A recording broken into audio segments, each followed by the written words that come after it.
All right. Hello, everybody. Welcome to today's session. My name's Emily Spranger. I'm an academic trainer in the Graduate Studies Support Center, formerly known as the Center for Teaching and Learning. I am so excited to have Dr. Carrie Hall join us again to share her knowledge, suggestions, and strategies for success in your dissertation journey. We are recording our webinar, just a couple of housekeeping things. Again, we are recording it. I will pop it in the the Graduate Studies Support Center webinar section. And we encourage you to have conversation in the chat. If you do have questions, please pop those questions in the chat for me, and I will get to them as Dr. Hall pauses as time permits.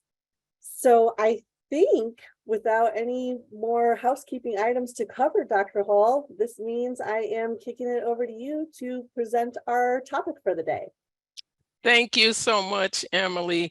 So first of all, let me go ahead and welcome you to Drive to Thrive, gear up to finish your dissertation. As Emily already said, I'm Dr. Carrie Hall. It's my pleasure to be with you today. I want to provide some encouragement during the supplemental courses. I want to motivate you to finish your dissertation. If you've attended any of my prior webinars, thank you for coming back. If you're new to me, then let's get ready to roll. So the first things first, information I share today is always based on my personal experience, so it may or may not be applicable to all of the attendees. My dissertation was a qualitative dissertation in marriage and family therapy. I had a medical family therapy specialization, so that's also the perspective that I'm coming from. And however, you can still glean information from this webinar because the topics discussed, they're universal. They can cross various disciplines. And finally, the information provided today is meant to be motivational and encouraging. I want you to relax, and hopefully you'll hear something today that's going to help you move past any discouragement or frustration. That's a natural part of the dissertation journey. Why this topic? In my last webinar during the Q&A, I was asked if I took any supplemental courses. The answer was yes, and I'm thankful. Some supplemental courses I took were a result of my own doing, and some supplemental courses were a result of the process and things beyond my control. Either way, the feelings were the same. Will I ever finish this dissertation? Am I going to run out of time? How can I get out of this slump? It's very hard at times to maintain focus and energy during the supplemental courses. At least it was for me. I noticed that I had the most energy when I was in the A course because it always felt like a fresh start. The supplemental course weighed heavily on my mind, and there were times when I felt like I was riding a scooter at NASCAR. So how the heck am I going to win this race going at this pace? Am I really capable of this? Those were just some questions that I was asking myself during those times. And I can tell you that once I finished the PhD and met like other people that were in my shoes at one point, but ended up being ABD, most of them had that same look of disappointment on their face. And they often didn't want to discuss why they quit during the dissertation phase.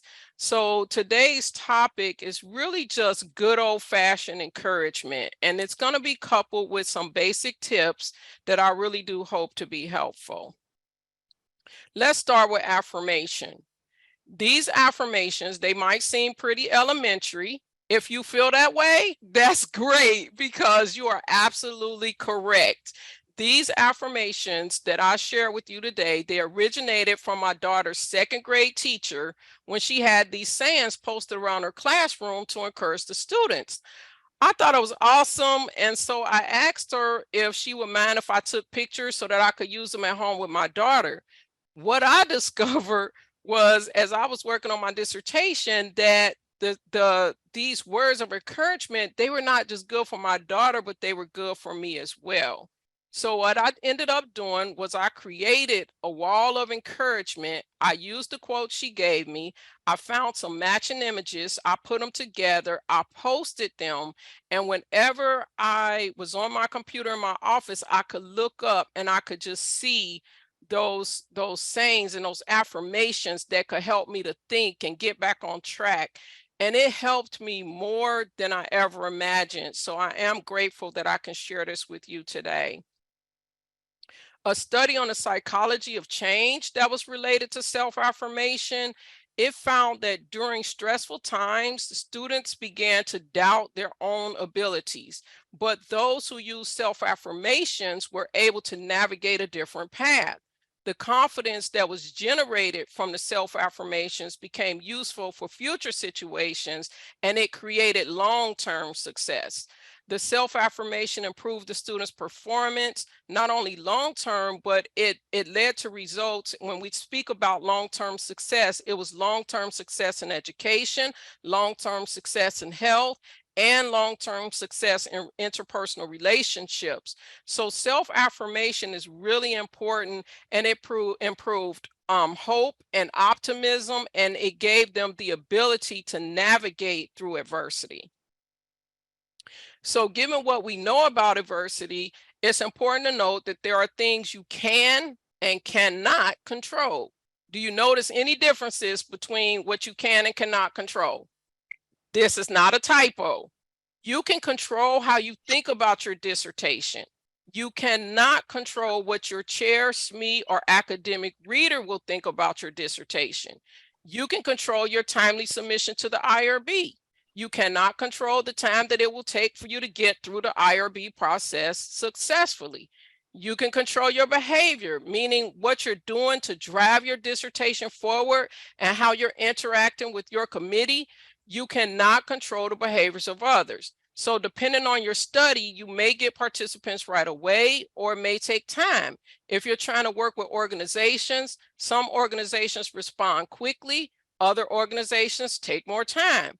You can control how you take care of your health, but guess what? We all know about COVID. Some illnesses are still going to befall you. You can control how you manage time with your family, but family priorities and emergencies are still going to arise. Today, I would like for you to leave this webinar with a better understanding of how to get through the parts of the dissertation process that you can control. And I hope that you find the motivation that is really needed to keep driving to the finish. Clearly, you know about the Graduate Studies Support Center because you're here today. So there's also some other great resources such as the Academic Success Center. You have access to academic success coaches, writing resources, time management. I encourage you to visit the Dissertation Research Center, or if you're doing an applied, go to the Applied Doctoral Center. I was able to find many resources that were helpful to various parts of my dissertation, which included webinars and written materials. The library is another great resource. You can speak to a librarian if you need help. Some students miss out on these resources because they don't access them or take advantage of what's actually there. And I know that right now this information might seem pretty basic, but don't drop off the line just yet. We really will get to the meat. It's like the first 20 minutes of a movie when you watch a movie and some start with the action, but then other movies kind of just reel you in slowly. We're just doing the slow reel right now, so don't drop off. All right, we're going to talk about this reading. It seems pretty fundamental to the dissertation process. I mean, after reading so much, you just feel like your eyeballs are about to just pop out of your head when you've read so many articles. Yet your writing, though, is not convincing your committee that you actually spent all those hours researching and reading, and you're not meeting that standard that they're still looking for. So reading is more than just picking up an article with a title about your subject. When you're reading for your dissertation, you have to find the right information while you're reading. Where you look for the information and how you look for the information, it's going to all change according to the chapter that you're in and the process. For example, although it seems obvious, if you're looking for a theoretical foundation, then you need to spend time reading about different theories. But it goes deeper than just reading about the theory. It's important to read and ask pertinent questions like, how does this theory fit with my dissertation? Why is this theory not a good fit for my dissertation? It's imperative that you take notes, organize your information, because some things that didn't seem to fit at first read, when you go back to it later, it may fit someplace else, or it may help to validate your choices in a later chapter, or it may help you also in your defense. Some reading is just simply more difficult. You may not be reading the correct material that's needed to enhance your dissertation. So depending on what you're doing, it may not be enough to stick to the reading material from your discipline. As a marriage and family therapist with a medical topic, I had to look for material in medical journals and nursing journals. I had to have a medical dictionary to help me understand some of the medical terminology. The style of writing is different in a medical journal than in a therapy journal. I had to spend time with that material and tell my brain, yes, Carrie, you can actually understand this material. You can find the information that you need, and you can tie this back to your topic. The strange thing was that I had prior experience working at the hospital and with various physicians and medical students. I thought this would be easy, but it wasn't. It was not easy.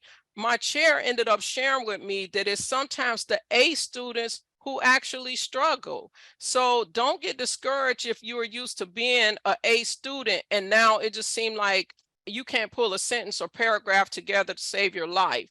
This is just a temporary, stall. You can push past it. Organizing what you're reading is important. I had more than one type of organization based on what was important to me. So there are some examples I had was I organized some articles electronically under their topics. And then I had a binder for some articles that were organized alphabetically by the author, because I have become familiar with so many different authors that whenever I wanted to know what that particular author was saying, then I could just go straight to that article. Know that even though I attended an online university, I'm still old school in many ways, and I like to handwrite. So I felt like handwriting, my brain absorbs it differently than when I was typing. So I printed some articles just so I could handwrite in the margins. And I also had a handwritten journal of notes, but we'll talk about that a little bit more in the brainstorming. So you want to search prior dissertations that are close to your topic, and even dissertations that are not about your topic. For example, I read 10 dissertations. The dissertations that were close to mine were helpful because they led me to some great resources back home and through the references. I read dissertations that won the Dissertation of the Year award for the past 3 years. Those dissertations helped me to see what was done well and to get ideas for what a really successful dissertation should look like. Let me just check and take a moment here and just check with Emily and see, are there any questions that I need to answer right now before I push forward? Thank you so much for the pause, Dr. Hall. Just some comments about the handwriting, how that helps folks conceptualize the material that they're working on, and then a thank you for discussing the supplemental courses. Some folks felt discouraged as a result of moving into it, but appreciate your motivation on that. There's just more time to make sure that you're getting it right. All right. Well, thank you. Like I said, we will talk about, so we're at the brainstorming point. So I'm going to go ahead and still kind of go on my notes, and then we'll talk about these handwritten notes, because especially this little part right here of these different steps that I had, because what I did was, so for the poster board, for instance, I had an old-fashioned, there's the 3 poster board, the science poster boards, when you go to the science projects, and I see it's nodding like, yep, I'm familiar with that.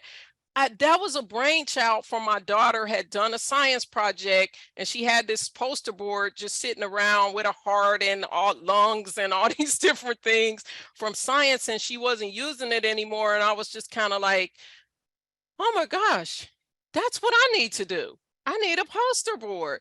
And so I took that poster board, and then what I did was I have been typing my quotes from different authors, and I have been keeping a list of those quotes. So what I ended up doing was printing them out, cutting them up, and actually going, okay, this author said this, and that goes right here. My title was about sarcoidosis. So this is what goes with sarcoidosis. This over here goes with the family illness model and makes sense about family illness. So I'm posting this on this side of the poster board. And I just kept doing that to where I was putting things together that I was able to see under the authors and these themes, where I was starting to see what went together and what didn't go together.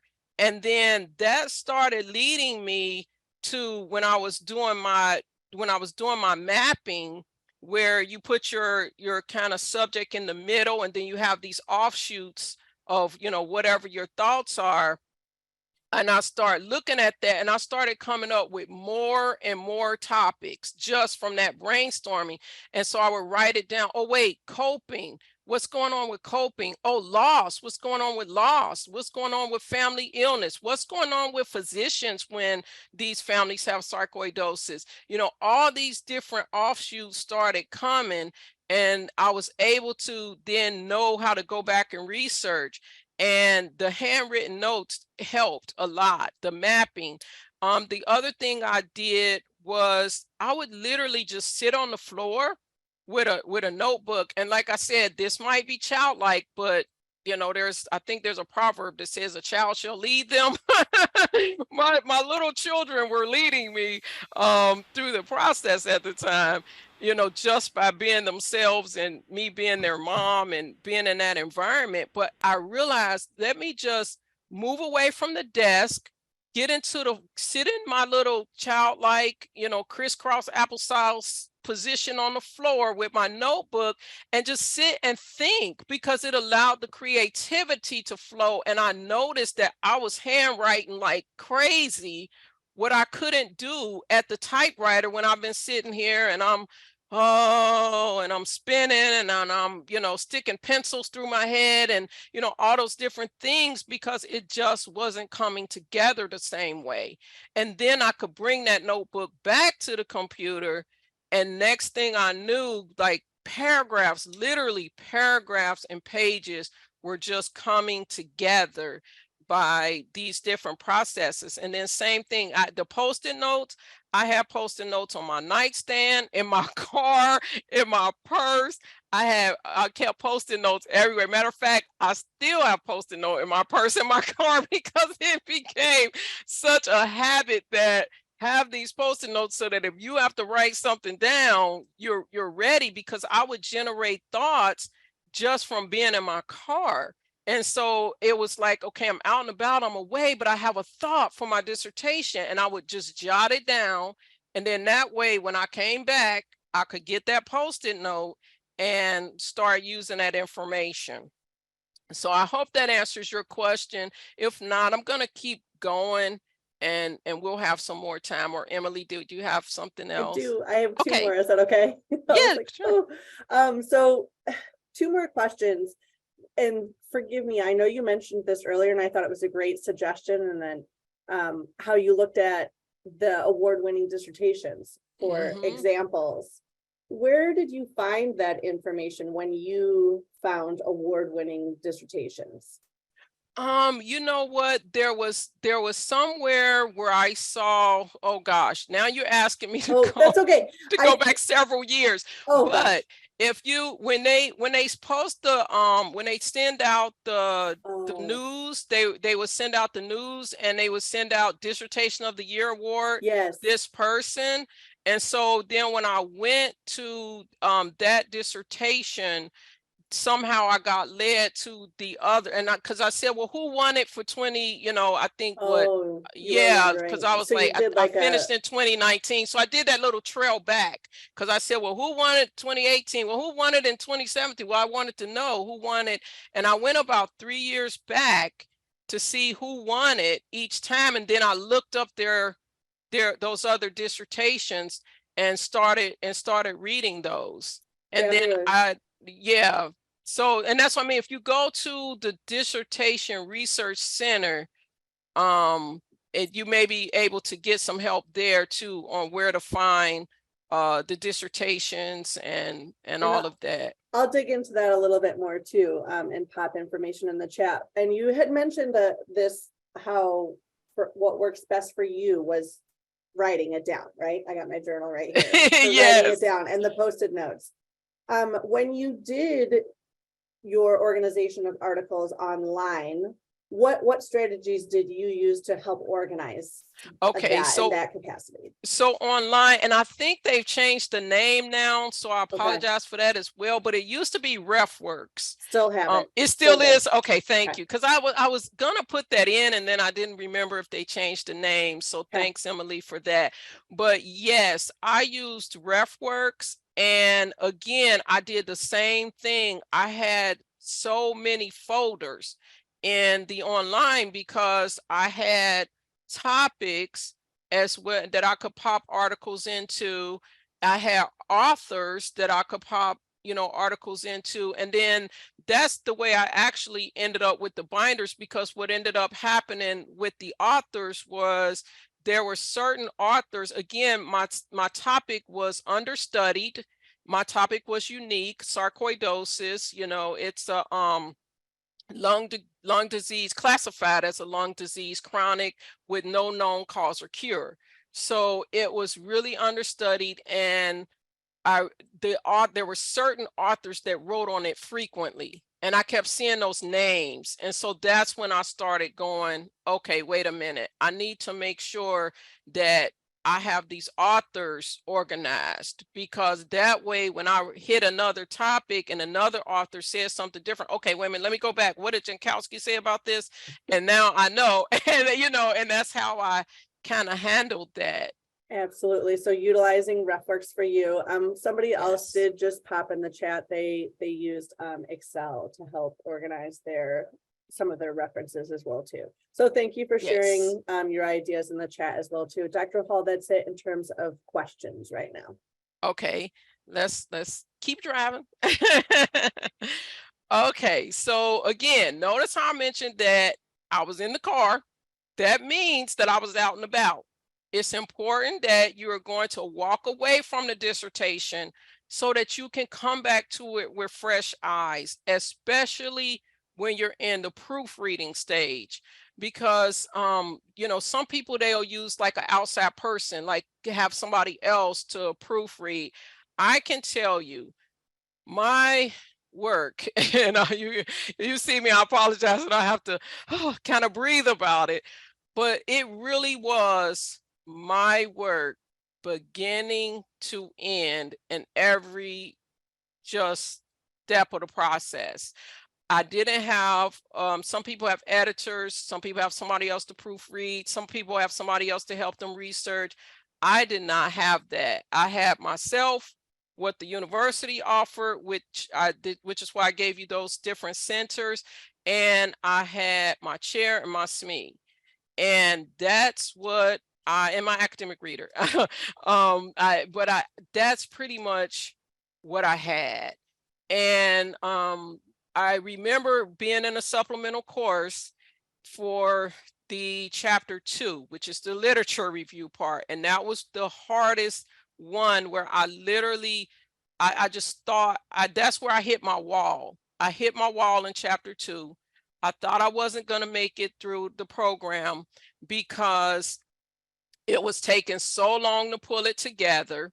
And a lot of what happened that it was taking so long to pull it together was, again, I had a understudied topic that I had to go and figure out how to pull these pieces together so that it made sense to my chair and my SME, because I was also presenting something to them that they never heard about. They had no idea about sarcoidosis, had never heard of it. And I had to be able to say, yes, this is important to marriage and family therapy, and this is why. And so that took more than a notion to convince, and like I said, when I tried to stick to marriage and family therapy, they were like, it's just not enough, Carrie. It's just not enough. We need more. And, did you think about stroke or whatever? Because I wrote on COPD and I'm thinking that should be enough because it's, sarcoidosis is lung. This is COPD should be enough. No. And I had to go and expand. And I'm like, even more so? So it was getting really to a point where I just thought, I'm not gonna make it through this thing. And I had to find that drive, that energy, that what I needed to kind of push through. So this is kind of what I'm sharing with you now. Proofreading, it's more than just sentence structure and formatting. It includes looking for those gaps. And that's what I was starting to do and actually learn from my SME. Like when he said, Carrie, did you look at stroke? That's when I was kind of like, no, because I didn't think it would have anything to do with, what was going on with the sarcoidosis as far as what I was looking at. But it did give me some other different areas when I started reading about stroke, and it did add more context, and then it led me into other areas. I already knew to look at cancer, I knew to look at rare and chronic illnesses, I knew to look at certain things, but when he started expanding what I was reading, it really just kind of started bringing it together in a whole different way. So I had to ask myself, is this submission complete? Do I have the questions, any questions about it as I'm reading it? What about the woulda, coulda, shouldas, and what if? Should I have done this and done that? I had to ask myself all of those questions, and I would not submit to them until it was answered. Because what I felt was that if I had questions, my committee was going to have questions. And I didn't want to go through that. I wanted to put my best foot forward, leave no stone unturned. And that's what I'll say to you, at least that you can think of at that moment. If you feel like you've exhausted it and then you at that last point, I don't have it up on the slide, and I should have, and I apologize, because that really, this question is really key. So I don't have it up, but you can write it down. Is this really my best work? Because I had to look at some of my writing and say, Carrie, when you wrote that, you were tired, you were exhausted.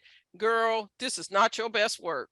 You really need to go back and shape this up a little bit, because I think you can do better. And that is exactly what I took the time to do. So that was taking time.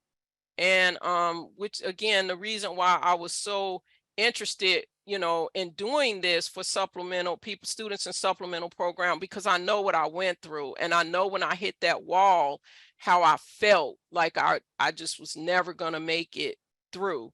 And so I want to encourage you. I'm here today, made it through, and you can do it as well.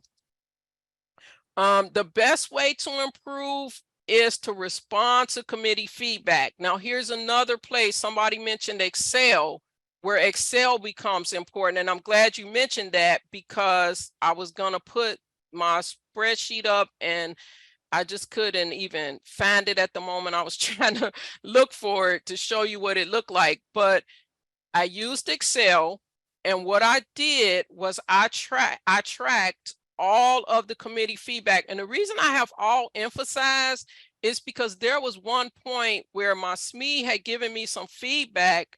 Somehow I missed it. I don't think I tried to ignore him. I just missed it. And when I missed it, and then it came back, he was like, Carrie, you need to look at all of my feedback. Like, you didn't even address this. And I was like, oh my God, what is he even talking about? And I had to go back and look. And then that's when I found it.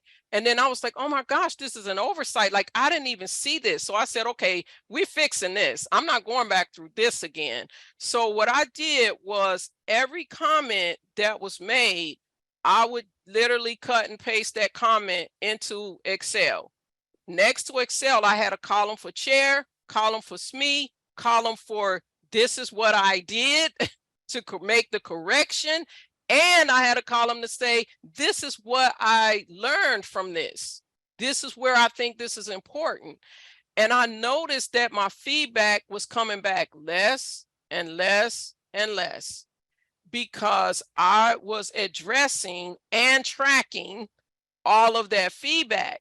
So sometimes if you're not tracking it and you're not sending it back to them, then now you sending something back, a new draft, they don't really recall what was said the last time you sent that other draft. So now you're going back rehashing something that you thought was okay from the last time, but it's not now because now they had a new idea because they had a new fresh read without anything in front of them. But when you have that tracking that I was sending with my manuscripts, then they were able to see, oh yeah, when I told Carrie this is what she said she did about that. Well, let me read that. Let me see, and I mean, this is just my assumption. They never told me that, but they had, to me, that's what they had to be doing because I noticed that as I started tracking and telling them, hey, this is this and this is that, that's how that feedback start reducing.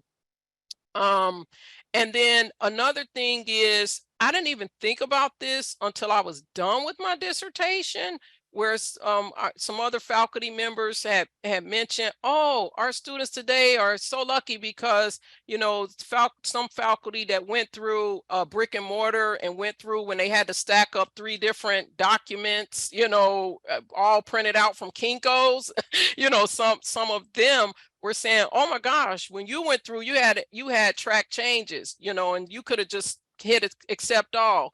And I'm like, how stupid was I? I didn't even know about the track. I knew it was there, but it never crossed my mind to use it. So that's what I'm saying to you about when I literally worked on my dissertation, because when I saw feedback, I didn't just accept all changes. I needed to go through, and that's why I'll discourage you from using that button, because if you want to use it on your references, that's fine. But if you're using it during the other parts of the manuscript, it's really important to go through and take a look at those. And what is that feedback saying? And how can I respond to that feedback? Because not only is it going to help you with a better manuscript, but some of those things that you may not be thinking about, don't forget you still have to defend. And I definitely wrote that dissertation from beginning to end, which is why I was so hands-on with it and did not really want a lot of, let me have this person do this and this person do that, because that person and that person's not going to stand in that room or sit on that Zoom camera and defend for me. I have to do that.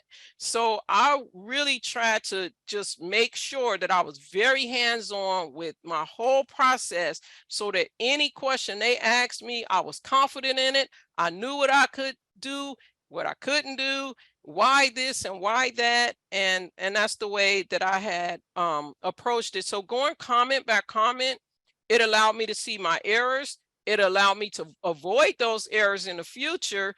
My writing improved, and really that feedback helped my overall growth.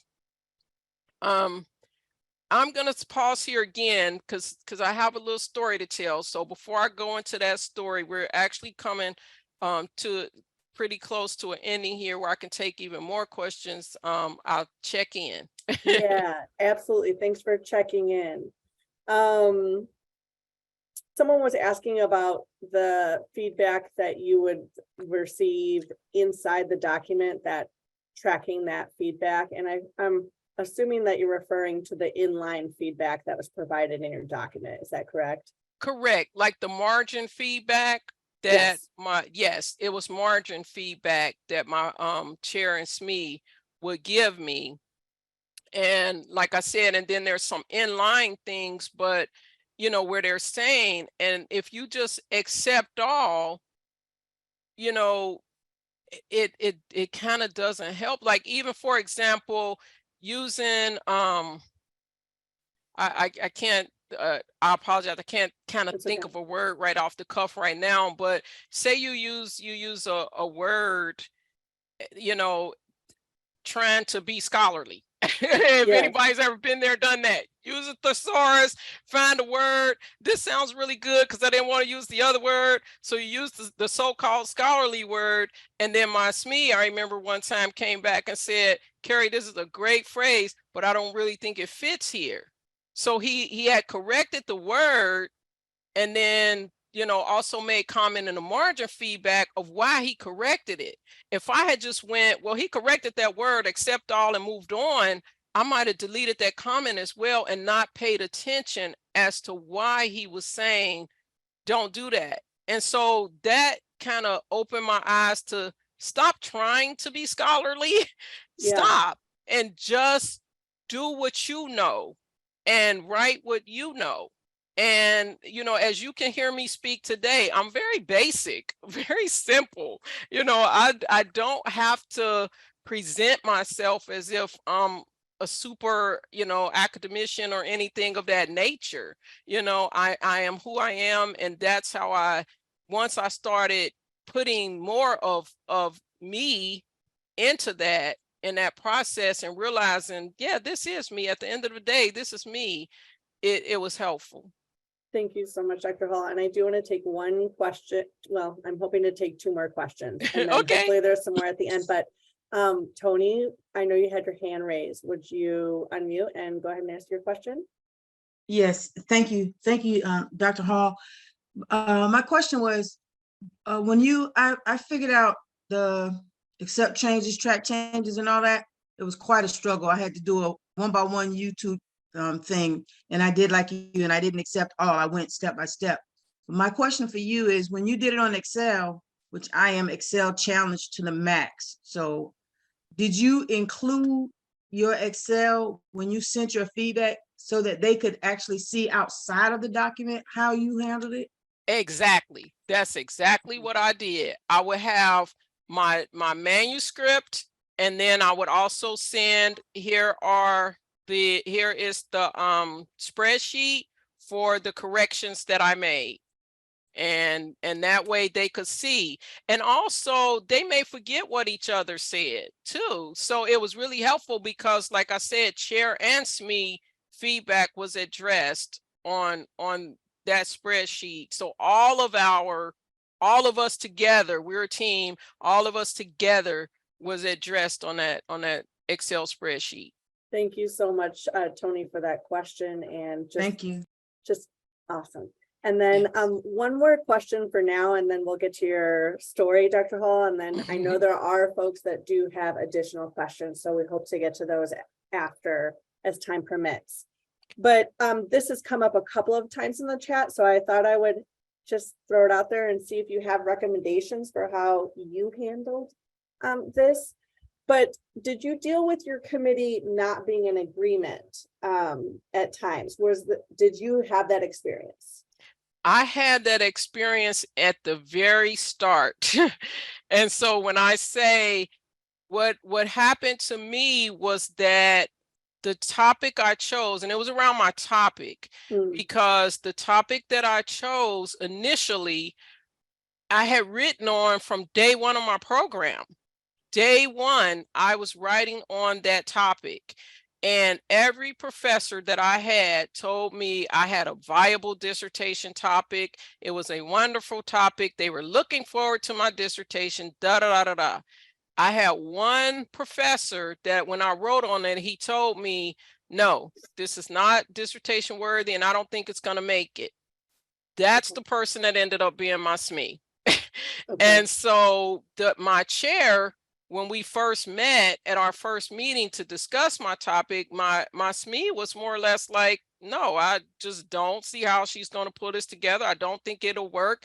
And my chair was saying, well, I think it can work. It might need some help, but I think it could work. So we were having that conversation, and my chair was giving me some ideas, and my SME was still, you know, and they, of course, everybody was respectful with their opinions. But he stuck firm to where he was, and I realized that time was wasting. I was about 2 weeks in, and time had passed, and like I said, I was just already like, okay, this is not, I can't do this. This is not making sense. So I just said, okay, I need to pivot. I need to shift. And I didn't even do that the right way, which you can go back to my last webinar where I talk about that more in detail, about finding the gap in literature. I had that struggle. Once I found the gap and then went back, you know, there was even questions about my study, how I was going to carry it out, you know, and then that was the opposite, where my SME was then in my corner saying she can carry it out this way, and my chair was saying, well, I don't know, I'm a little skeptical. But again, we talked it out, worked it out, figured it out, and we were off to the races. So other than that, you know, and they had never worked together before either. I found out that it was, as far as on a committee together, that was their first time working together on the committee as chair and SME. So they were new to each other. They, well, one, like I said, he had been a professor, so he was new. He wasn't new to me, but my chair was new to me. So we had to work as a team. And I think kind of what I'm hearing is that, just like much like anything in life, sometimes if we aren't on the same page, it kind of sounded like you kept coming to your meetings prepared with more information to help be successful in what you were wanting to do. Let me tell you this right here. I have this this notebook is right here on my desk, because I went to every meeting prepared like that. Okay. That was how, and that's just kind of the person that I am. That matter of fact, I worked on one job where they used to, my supervisor literally snatched it out of my hand and threw it on the desk and told me I will not bring that notebook to her office because I didn't need it. And but anytime I was called, you know, for a meeting, I would always have a notebook, and my coworkers would make fun of me, but I was just kind of like, I never know what I need to write down or need to do. So I went to every meeting like that with my chair and my SME. And coming to you all today, I didn't know what questions you would have that perhaps I can't answer. I have my notebook. If I have to write it down and research it, I can write it down and come back to you.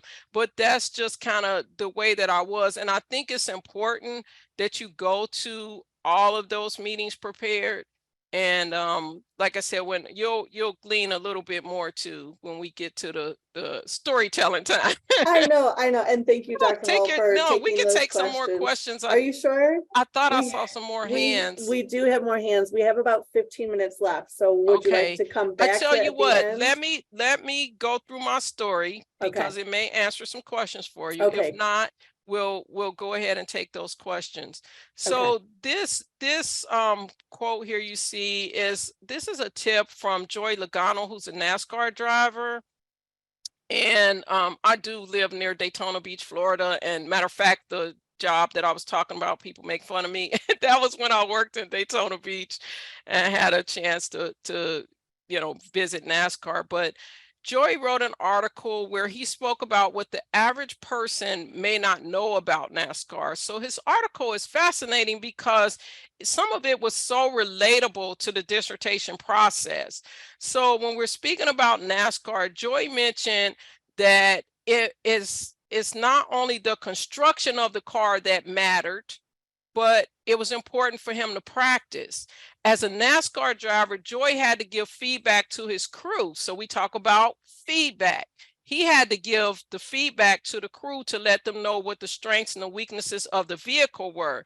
And he made the point that how he articulated what he was feeling had to be very specific. We can kind of get the gist here. What we articulate to our committee has to be very specific. He further emphasized that the relationship with the crew chief was majorly important.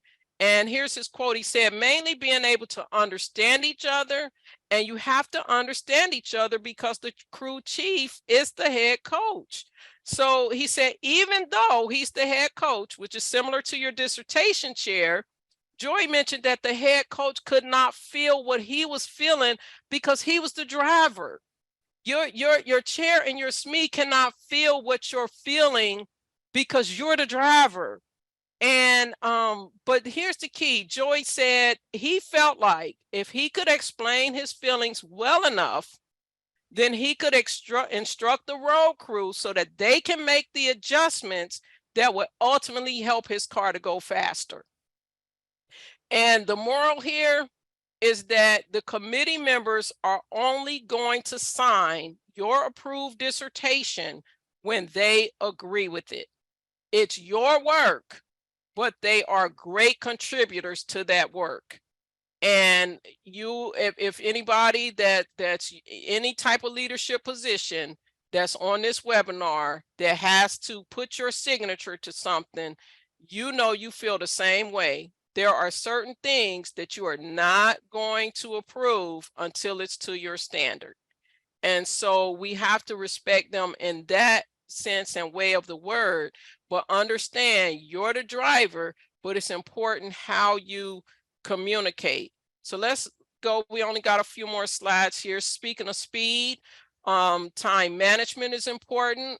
We alluded to this earlier, that there's times that you just, I did well. I managed my time well. Some stuff I had to adjust. I had to organize. I had to reorganize. Viewing webinars, reading other dissertations, that was not wasting my time. I was gaining useful information, and I was able to push past some of those stuck areas. We already talked about how health, family, the IRB, some of those things are just simply outside of your control. Don't get discouraged. I know it's easier said than done, but I'm here as a witness to tell you that you can drive forward during these times. Just stay engaged. The advantage of staying engaged is that you'll move quicker in other parts of the process. And just because you're given an additional 8 weeks, it doesn't mean that you need to stall for 8 weeks. Make up in your mind that you're moving ahead as quickly as possible out of the supplemental course, put the pedal to the metal, and keep on driving. Here's some statistics for you.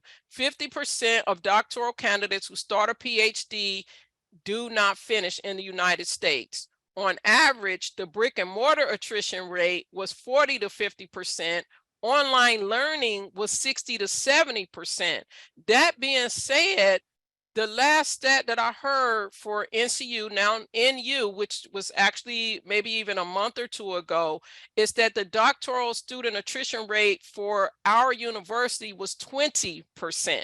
So if you're questioning whether or not you're at the right university, it's my absolutely biased opinion that you're at the very best university for completion. Our attrition rate is it's below average, of people that are actually not finishing.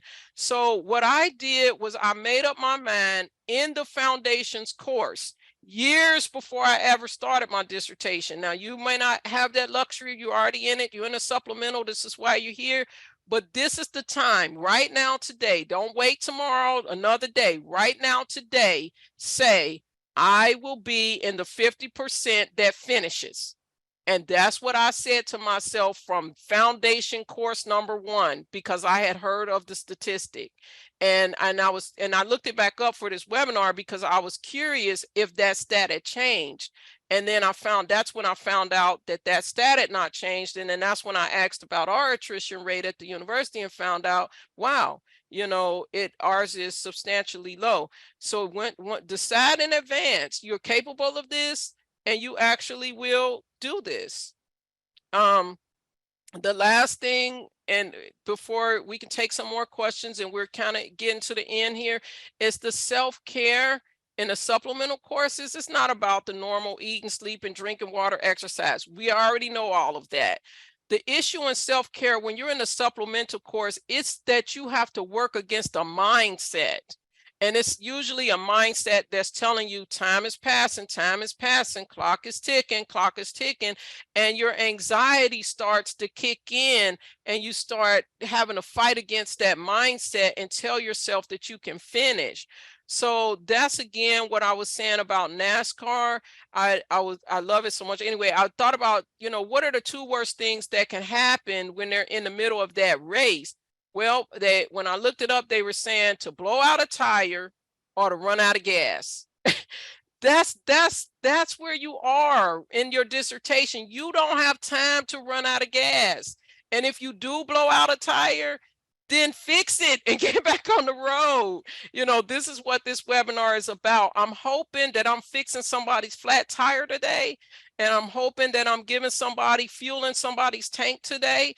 I hope that there's somebody out there that will just realize that, okay, I hit a stumbling block, but it's not impossible. And I haven't met a completely impassable road. So anyway, thank you for allowing me to just be here today and share with you and come to this point. We talked about NASCAR. We're going to just go ahead with the Q&A, and now we'll just move to a little slower magic carpet ride pace at this point. Thank you so much, Dr. Hall. And I do have Faith Williams. She's raised her hand. If you wouldn't mind, Faith, to unmute and ask your question. Oh, yep. Oh, I'm sorry. Can you hear me? Yes. Yes. Okay. Thank you so much, Dr. Hall. This has been very encouraging. You have given gas and fixed a flat tire, so thank you.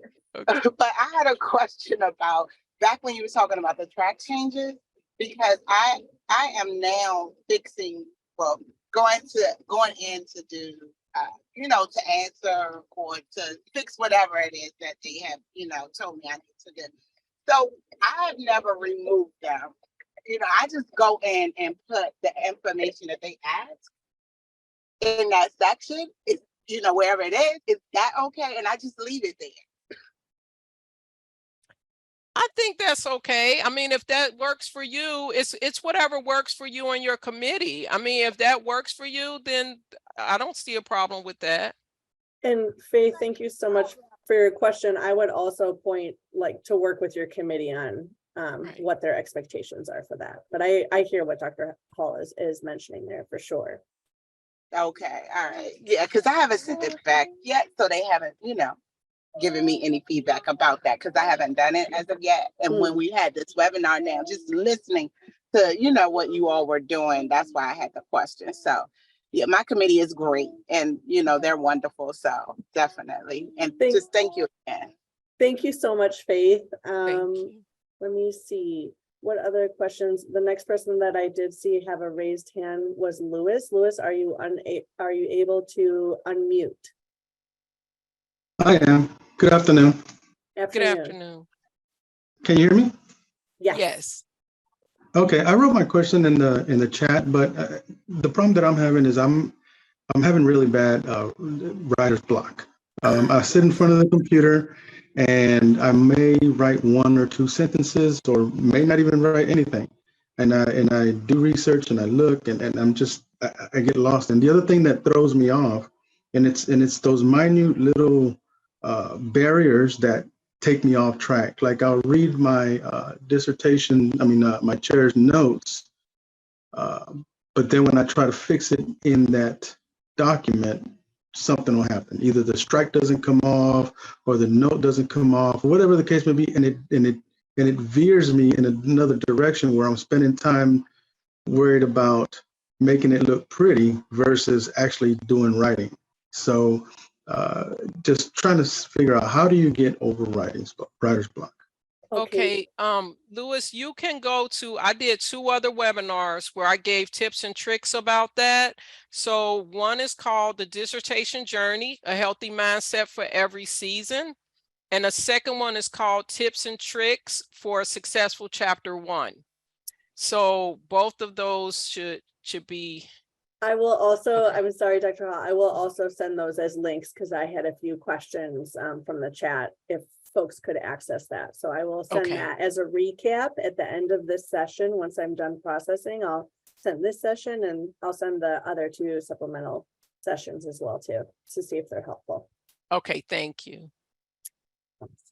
And then on that piece, Dr. Hall, is there anything short that you would want to share that helps with the writer's block piece? Just as like a fast Again, that's what strategy? I was talking about, getting away from the computer, how I sat on the floor, how I went outside sometimes. And my chair told me that, Carrie, you know, one day I was just dealing with, he said, well, you just go outside and throw a ball in the air, just do something.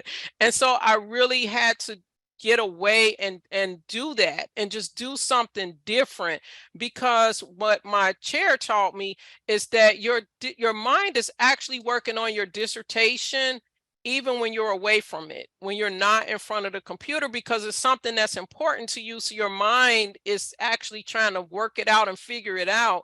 But sometimes you just need a refresh. So that walking away from it, watching a comedy, or if doing something, if you enjoy bike riding, whatever it is that you enjoy doing, get away, do something and that's joyful to you for that moment, and then allow yourself to just relax and come back. And so let me see here real quick. I appreciate that suggestion, just taking a step back from it and then trying to use other strategies to get the wheels moving, so to speak, on that. Karen, I noticed that you had your hand up raised. Would you like to unmute and ask your question? Thank you. It's the application process I'm having issues with. Originally, there were a lot of changes to my dissertation, the age range of the students, the recruitment, individuals themselves went from preschool to K-8. And so it also went from school district to looking for my recruitment online. So I'm like, all these changes, am I gonna make it through the application process? You know what, Karen, that's what I was talking about. That's in that what you cannot control part, where I was saying there's some things that are just happening in that process. This is another good point to work with your committee on, because I went through my IRB process actually pretty smoothly, except one thing had happened where one of the organizations I wanted to work with, they ended up, the attorneys were concerned about it and decided, no, she can't do it, whatever. And so I ended up having to drop that off and resubmit, but then it went right through. There was not a problem. So there's sometimes where you might have to pivot and make changes in your process, but your committee is there for you and will help you with that. So absolutely, communication with your chair and your SME is very important, in particular your chair. So make sure you're having that communication. Thank you so much, Karen. Thank you. And then in the interest of time, Arnold Carter, are you able to, excuse me, Crater, are you able to ask your question, and then we will wrap up? Yeah, thank you. Thank you, Dr. Hall, for the time. Just quickly, I put my question in the chat, but you mentioned the supplemental courses, and so what are they and how are they assigned? Okay, so what happens, just in really quickly, in the dissertation process, there's a course where you're given 8 weeks to finish that chapter, to each chapter.